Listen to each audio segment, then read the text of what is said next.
고은 목사님 글에서 읽은 내용인데요. 어머니가 아들에게 동전 2개를 주었습니다. 하나는 하나님께 바치라고 주고 하나는 용돈으로 주었습니다. 한 손에 2개의 동전을 쥐고 달리다가 개울물을 건너는데 그만 동전 하나를 개울 안에 떨어뜨리고 말았습니다. 그리고는 이렇게 이야기합니다. 동전 하나를 손에 쥐고 내 것이 있는데 하나님의 동전을 잃어버렸구나. 참 다행이다. 고은 목사님은 이렇게 시를 쓰고 있습니다. 우리는 당신의 동전을 잃어버리고 있는 동안 천국도 잃어버리고 가슴도 이미 잃어버렸습니다. 나의 동전을 쥐고 있는 동안 당신이 내리는 은총도 잃어버린 동전이 되고 말았습니다. 나를 잃을 때가 당신을 얻을 때며 당신을 잃어버릴 때가 나를 잃어버릴 때입니다. 여러분은 헌금에 대해서 어떻게 생각합니까? 헌금하라는 말을 들을 때 여러분의 반응은 어떻습니까? 교회에 대한 비판 중에 하나가 교회가 돈을 강조한다는 겁니다. 모처럼 교회 갔는데 헌금하라는 설교를 듣고 야, 이 교회는 너무 물질적이다. 헌금에 대해서 설교하지 않으면 좋은 목사로 보고요. 헌금 강조하면 돈만 하는 목사로 봅니다.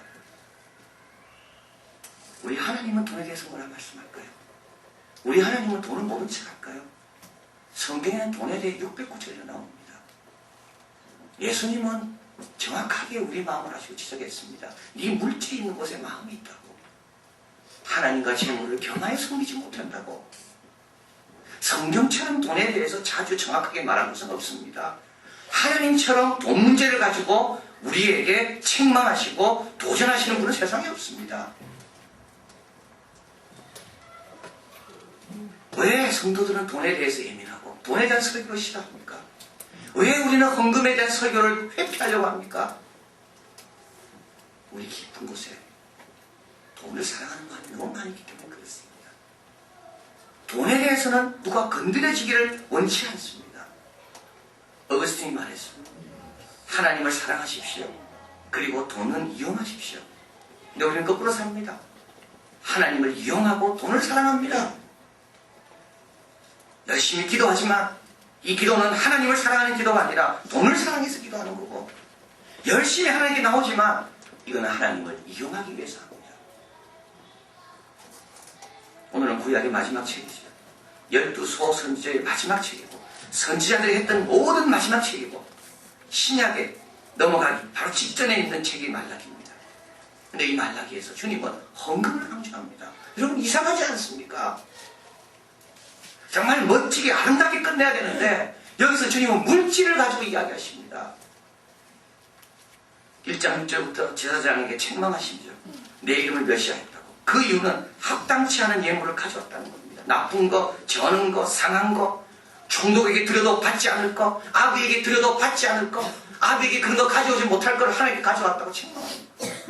2장에는 아내를 버린 자들을 책망하지요. 눈물과 탄식과 울음으로 여호와의 단을 가리운 자들. 그러면서 그에게 말씀하십니다. 이런 헌물은 내가 받지 않겠다고. 3장이죠. 백성들이 삼하고 기다리는 자가 옵니다. 그가 와서 백성들을 은처럼 연단합니다. 연단의 결과가 있습니다. 그게 뭡니까? 의로운 재물을 하나님께 드립니다. 그리고 오늘 본문입니다. 오늘 본문은 더 강하게 하나님 말씀합니다. 너희들이 내 것을 도적질했다. 백성이 묻습니다. 우리가 하나님께 도적질한 게 뭐가 있습니까? 하나님 말씀합니다. 11조가 헌물이다. 왜 강조할까요? 헌금을? 왜 헌금에 대한 설교를 드려야 되고 헌금을 놓고 우리가 고민해야 됩니까? 먼저 우리는 헌금에 대해서 설교를 듣기 전에 하나님이 어떤 분인지 알아야 됩니다. 우리 하나님은 어떤 분입니까? 말라기에 보면 하나님이 주시는 축복이 3가지가 나옵니다. 하나는 오늘 본문에 있습니다. 하늘 문을 열고 우리 창고에 넘치도록 축복해 주시는 하나님이십니다.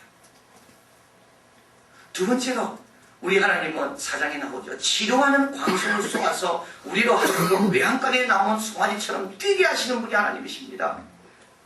마지막 말라기에 나옵니다. 우리 하나님 어떤 분입니까? 하셨습니까? 엘리야와 같은 선지자를 보내서 아비의 마음이 자식에게로, 자식에게 마음이 아비에게로 돌아오게 하시는 분입니다. 창세기는 어떻게 끝났습니까? 가정이 황폐화되고 가정에 불평이 있고 가정이 원망하면서 창세기는 끝났습니다. 그러나 말라기에서 하나님께서 마지막으로 보여주시는 게 뭡니까? 가정의 회복입니다. 근데 이거는 하나님이 보낸 종을 통해서만, 하나님을 통해서만 회복된다는 거죠. 만약에 하나님이 물질이 필요했다면 우리 보고 10분의 1을 내라고 안 그럽니다. 10분의 9를 내라 그러지. 이렇게 하나님께서는 우리를 주고 주고 싶은 분이 우리 하나님이시고, 자기의 아들도 아끼지 아니하시고 내어주시는 분이 우리 하나님이십니다. 그런데 이 하나님이 왜 우리 보고 11조와 헌금 생활을 잘하라고 말씀합니까? 여기 깊은 뜻이 있어. 첫째 하나는 믿음의 삶, 믿음의 열매를 누리게 하기 위해서 그렇습니다. 여러분, 헌금 생활 쉽지 않습니다. 누구나 쉽지 않습니다. 2500년 전 이스라엘 백성이나 오늘 우리나 헌금 생활은 다 어렵습니다. 쉬웠다면 이들이 그렇게 했겠습니까? 왜 헌금 생활이 쉽지 않은가 하면 헌금을 내는 것만큼 우리 쓸 것이 작아지기 때문에 그렇습니다. 쓸 것이 작아지면 어떻게 됩니까? 불안합니다. 저축도 해야 되고 미래 준비도 해야 되고 내가 다 계획이 있고 예산이 있어서 쓸 것이 다 있는데 그만큼 하나님께 들고 나면 줄어들면 나머지 부족품을 어떻게 채울까? 그래서 사실 우리가 헌금 못하는 거는요, 탐욕이 아니라 두려움 때문에 그렇습니다. 두렵습니다. 미래가 두렵습니다. 그만한 돈이 나에게 빠져나간다는 걸, 그래서 내 수입이 줄어들고 내 생활할 수 있는 생활비가 줄어들어서 내가 불편해지는 거, 그게 두렵습니다. 그래서 우리는 어떻게 하나요? 안전한 것에 머물려고 하죠. 여러분, 두려움은 나의 신념과 정반대로 행동하게 합니다. 나의 신념과 나의 생각이 아무리 있다 할지라도 두려움이 찾아오면 그대로 못 당합니다. 두려움은 믿음으로 선택하지 못하게 합니다. 그래서 이때 우리가 쓰는 전략은 다음과 같습니다. 하나님, 조금 일단 써보고 남으면 헌금할게요. 그리고 수입이 좀 늘어나면 헌금할게요. 그런데 여러분, 이것처럼 어리석은 전략은 없습니다. 왜 그렇습니까? 오늘 본문에 주님 약속하시죠. 헌금하면 내가 창고에 채워줄게. 헌금하지 않고 두려움 가운데 미루면 창고에 채워지는 것이 계속 미루어진다는 겁니다. 씨를 갖고 있는다고 씨에 생명이 납니까? 씨는 두려워도 뿌려야지만 그 뿌려진 씨의 가운데 어느 곳에서 열매가 나타나고 그 열매를 누리게 됩니다. 두려워서 씨를 갖고 있는 한 아무런 열매를 기대할 수 없는 겁니다. 많아지면 하겠다고요. 여러분, 많아져 보십시오. 할 수 있는가? 많아지면 많아지는데 쓸 일이 더 많이 있습니다. 그래서 여기에서 뭐가 필요하냐면 믿음의 결단이 필요한 겁니다. 헌금은 믿음으로 하는 거지 돈이 있어서 하는 게 아닙니다. 어떤 믿음입니까? 하나님께서 보고 계신다. 나의 이 부족을 하나님께서 알고 계신다. 내가 믿음으로 결단을 하나님께서 아시고 약속한 대로 창고문을 열고 기다려보자. 그럴 때 이 믿음의 열매를 거두게 되는 겁니다. 오늘 본문에 보면 성경 하나밖에 안 나옵니다. 10절이죠. 만군의 여호와가 이르노라 너희의 온전한 11조를 창고에 들여 나의 집에 양식이 있게 하고 그것으로 나를 뭐하라고요? 시험하게 있습니다. 성경에 하나님을 시험하라는 뜻이 이것밖에 없습니다. 하나님을 시험하라는 뜻이 뭡니까? 믿음으로 해보라는 겁니다. 믿음으로 결단하면 하나님께서 어떻게 채우는지 한번 보라는 겁니다. 황충을 금하이고 과실이 기한 전에 떨어지지 않도록 다 하나님께서 막아주시고 믿음으로 한번 해보면 믿음의 열매를 내가 거두게 됩니다. 믿음을 뿌려야 거두지요.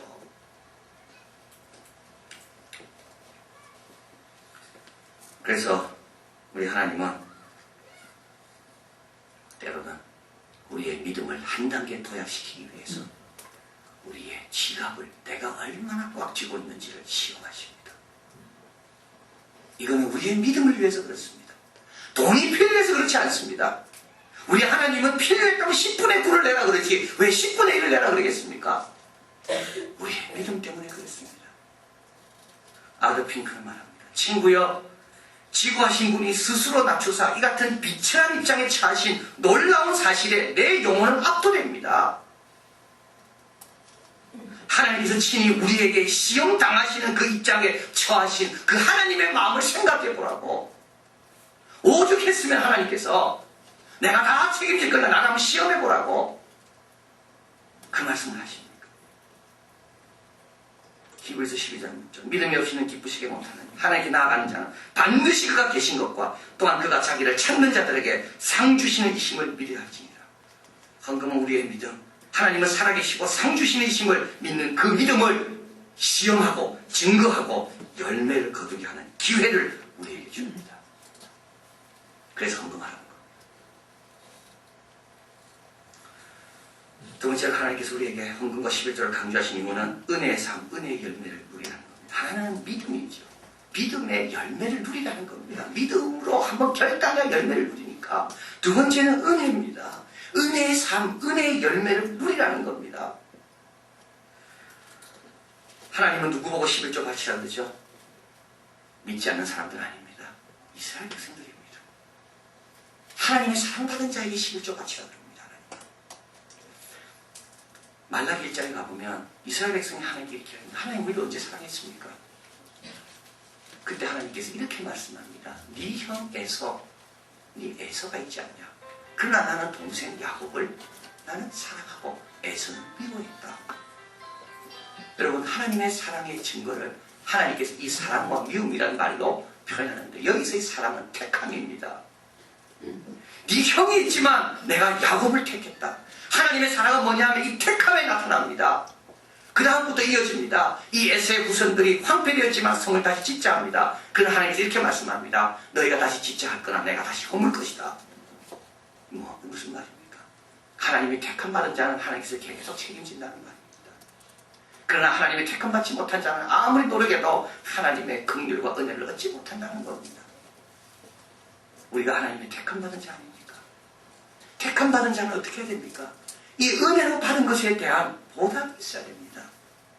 이것이 내 노력으로 온 게 아니라 하나님의 은혜로 왔다고. 그런데 은혜로 받은 것을 하나님께 드릴 때 어떻게 되느냐? 내가 은혜의 사람이 됩니다. 자, 이게 너무 중요한 건데요. 성경의 11조를 제일 먼저 한 사람이 누구냐면 아브라함입니다. 아브라함은 그돌라오멜의 연합군을 격파시키고 돌아오다가 하나님의 제사장인 멜기세덱을 만납니다. 멜기세덱을 만났을 때 멜기세덱이 이렇게 아브라함에게 이야기합니다. 너의 대적을 내 손에 붙이신 지극히 높으신 하나님을 찬송할지어다. 하나님은 아브라함을 이때 깨닫습니다. 이 승리가 어디로 갔다고? 하나님께로 온 거구나.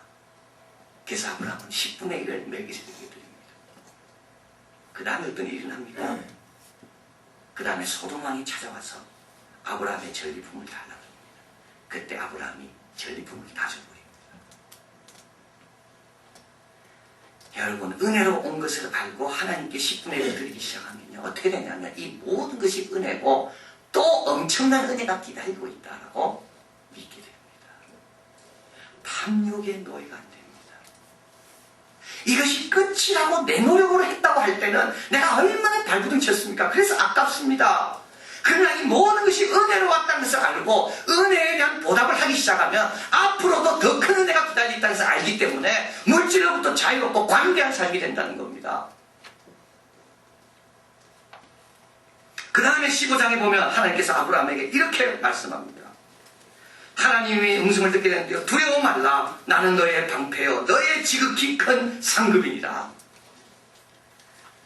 너무 귀한 말씀 아닙니까? 왜 하나님께서 드리라고 그럽니까? 네가 드릴 때 이게 은혜로 얻은 건지 네가 알게 되고 그럴 때 어떻게 된다고? 더 큰 은혜가 너를 위해 예비되어 있음을 믿는 자답게 살게 된다는 겁니다.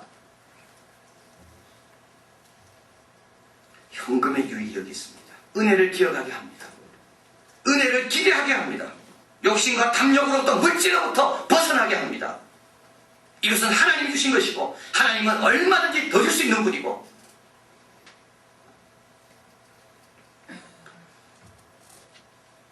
한 아버지가 조기 10마리를 사가지고 왔습니다. 아버지가 아들에게 이야기합니다. 야, 내가 10마리 사왔는데 내가 너를 사랑하니까 얘에게 한 마리 줄게. 아들이 감사함으로 묻겠죠. 근데 이 아버지는 너무 착한 아버지여서 10마리 사와서 아들에게 이야기합니다. 얘야, 네가 그래도 내 아들이니까 네가 건강해야 되겠지. 네 5마리 줄게. 내 5을 먹고. 아들은 너무 고마워하겠죠. 근데 이 아버지는 하나님 같은 아버지입니다. 그래서 10마리 사왔습니다. 그래서 이렇게 이야기합니다. 야, 네가 조기를 너무 좋아하니까 네 9마리 먹어라. 그리고 1마리 내가 먹을게. 이스라엘 백성은 그 1마리마저도 하나님께 드리지 않습니다. 은혜로 다 받아놓고도. 그래서 오늘 본문에 주님 말씀하는 게 뭡니까? 어찌하여 네가 하나님의 것을 도둑질하느냐. 은혜로 받아놓고도 왜 하나님의 것마저도 네 것으로 삼으려고 하는가. 근데 이렇게 하나님의 것을 도둑질하고 은혜를 은혜로 갚지 않고 은혜의 삶을 떠나서 모든 것을 욕심으로 채우려고 할 때 어떤 결과가 나타납니까? 8절입니다. 가보겠습니다. 사람이 어찌 하나님의 것을 도둑질하겠느냐. 그러나 너희는 나의 것을 도둑질하고 말하기를 우리가 어떻게 주의 것을 도둑질하였나 하니까 하더라. 이는 곧 11조와 혼물이라. 같이 있습니다. 9절입니다. 너희 곧 온 나라가 나의 것을 도둑질하였으므로 너희가 저주를 받느니라. 여러분, 은혜로 멀어지기 시작하면요 어떻게 됩니까? 율법에 놓여지게 됩니다. 사람이 인색하게 됩니다. 하나님의 은혜를 기대하게 하시면 관대함이 없어지게 됩니다. 탐욕의 노예가 됩니다. 그래서 어떻게 됩니까? 율법 아래 거하는 자는 저주가 있다 그랬습니다. 우리의 삶이 이런 저주의 삶으로 바뀌는 겁니다. 감사가 없고 은혜에 대한 보답이 없는데 거기에 어떤 축복이 있겠습니까? 11조를 하라는 것은 은혜를 은혜로 알고 감사하라는 겁니다. 그리고 그걸 은혜를 알고 떼어놓기 시작할 때 아브라함처럼 하나님의 자녀다운 모습을 그 은혜를 또 누리며 나누는 삶을 살게 된다. 마지막으로 하나님께서 헌금하라는 이유는 하나님께서 하나님의 사역에 동참하라는 뜻입니다. 오늘 본문에 보면 온전한 11조를 창고에 들여 나의 집에 양식이 있게 하라 해놨으며 여기 나의 집은 하나님의 성전을 말합니다. 이스라엘 백성들이 바친 11조는 다음 3가지 용도로 썼습니다. 하나는 레위인들을 부양했습니다. 두 번째는 축제 때 참석하는 자들의 음식 비용을 마련해 줬습니다. 세 번째는 매년 3년마다 구제를 위해 사용했습니다. 그런데 지금 이 창고가 비어 있습니다. 이스라엘 백성이 가난해서 비었습니까? 아닙니다. 온전한 11조 안에서 비어 있습니다.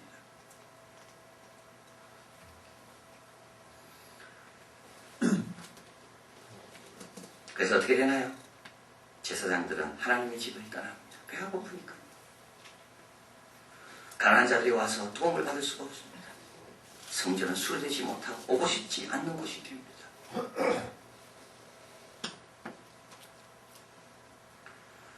R.T. 캔델은 말합니다. 이것이 11조의 주된 동기다. 하나님의 일을 위한 우리의 열심, 그 일이 성장하고 번창하기를 바라는 우리의 열망. 그래서 우리가 드리는 이유는 사랑 때문이다. 복음을 믿기 때문이다. 그 일이 진전되기를 바라는 마음 때문이다. 고린도후서 9장 7절. 그래서 주님은 말씀합니다.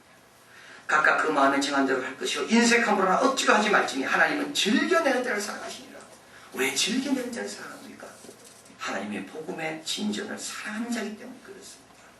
하나님의 사역이 번창하게 되기를 원하는 마음이 그에게 있기 때문에 그렇습니다. 그래서 하나님은 즐겨내는 자를 사랑하시는 겁니다. 헌금의 기쁨이라는 책에서 한 사람이 소개되어 나옵니다. 도널드 라우라는 사람입니다. 라우어, 그는 성실한 사람입니다. 직장 생활하면서도 늘 동료들에게, 부하 직원들에게 공짜 점심은 없다. 열심히 일해라. 그런데 그의 삼촌이 돌아가면서 그의 성실을 보고 자기의 재산을 그에게 맡기고 돌아갑니다. 근데 그 유언에 의하면 이 재산을 가난한 사람들에게 도와줘야 되는데 믿을 사람이 없으니까 그래도 너는 성실하니까 네가 일을 좀 해라. 그래서 이 사람은 남의 돈 가지고 선심 쓰니까 얼마나 좋습니까? 부담 없이 기쁨으로 잘했습니다. 근데 원래 꼼꼼하고 성실하니까 철저하게 정말 도움이 필요한 사람이 누군가를 가려내면서 돕기 시작했습니다. 돕다 보니까 도움을 받은 사람들의 연락을 받게 되고 그들의 삶과 가정이 변화된 것을 보면서 서서히 이 사람이 변화되기 시작했어요. 그래서 나중에는 그 돈이 다 나간 다음에는 자기 돈을 넣기 시작했고 나중에는 은퇴하고 난 다음에는 은퇴 모든 것을 다 거기 넣어서 돌아가실 때까지 일을 했다는 겁니다. 이 책의 저자는 이렇게 말합니다. 이 사람이 헌금으로 남에게 영향을 끼친 것보다 헌금이 이 사람에게 영향을 끼친 게 더 크다는 겁니다. 우리는 이렇게 생각합니다. 내가 드린 헌금으로 남을 돕겠지. 아닙니다. 내가 드린 그 헌금 때문에 믿음을 체험하게 되고요. 은혜의 삶으로 변하게 되고요. 하나님의 사역에 동참하는 하나님의 그 즐겨내는 자를 사랑하는 그 사랑을 경험하게 됩니다. 그래서 헌금으로 남을 돕는 게 아니라 그 헌금이 나를 돕는 겁니다. 그래서 하나님은 하라고 하시는 거죠. 하나님이 귀한 사역에 동참하라고.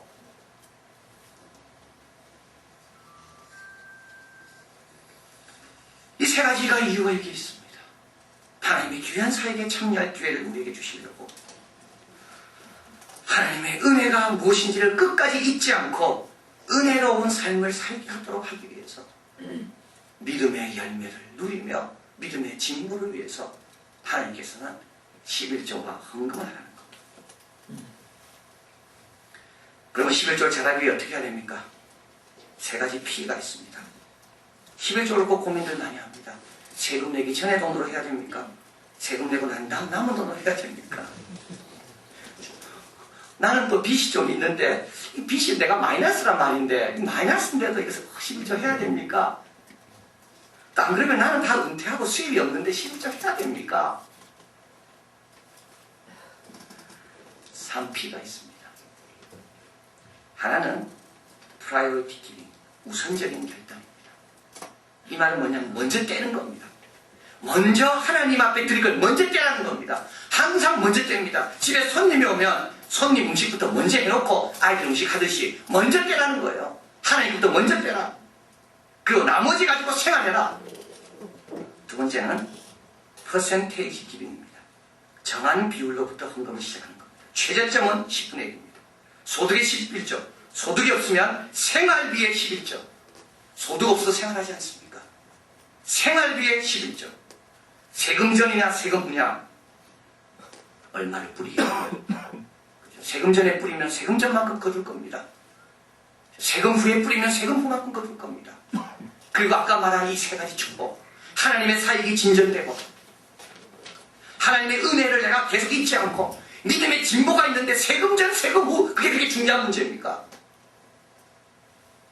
제가 책을 3권을 봤는데요. 전부 다 그 책은 동일하게 총수입으로 하라는 겁니다. 세금 떼고 뭐 이렇게 하지 말고 총수입으로 해라. 하나님이 이 놀라운 3가지 비밀이 있는데 그걸 다 조금 떼고 더 하고 뭘 그럴 필요가 있냐. 그리고 마지막 P는 프로그레시브 기빙입니다. 계속 늘려가라는 겁니다. 여러분 10분의 1은 출발입니다. 10분의 1이 이렇게 생활에 된 분은 10분의 1이 더 이상 부담스럽지 않은 겁니다. 그분은 뭡니까? 늘려갈 때입니다. 11분의 1로 11분의 2로 11분의 3으로. 그래서 이 책에서는 우리에게 조언하기를 10분의 1이 나에게 이제는 편해졌고 더 이상 믿음에 도전이 안 된다면 그 다음에는 늘려가라. 프로그레시브 기회입니다. 오늘 본문에서 하나님은 이렇게 말하죠. 내가 너희에게 돌아가겠는데 이 돌아오시는 하나님은 어떤 분입니까? 을을 빛처럼 쏘아서 우리의 치료하시는 하나님, 우리의 자녀를 아비에게로, 아비를 자녀에게로 돌아가게 하시는 하나님, 하늘 문을 여시고 창고가 싹 차도록 부으시는 이 하나님, 이 하나님이 우리에게 돌아오시려고 합니다. 그러면서 하나님께서 우리에게 말합니다. 너희에게도 나에게 돌아와라. 뭘 가지고요? 하나님이 기뻐하시는 온전한 예물을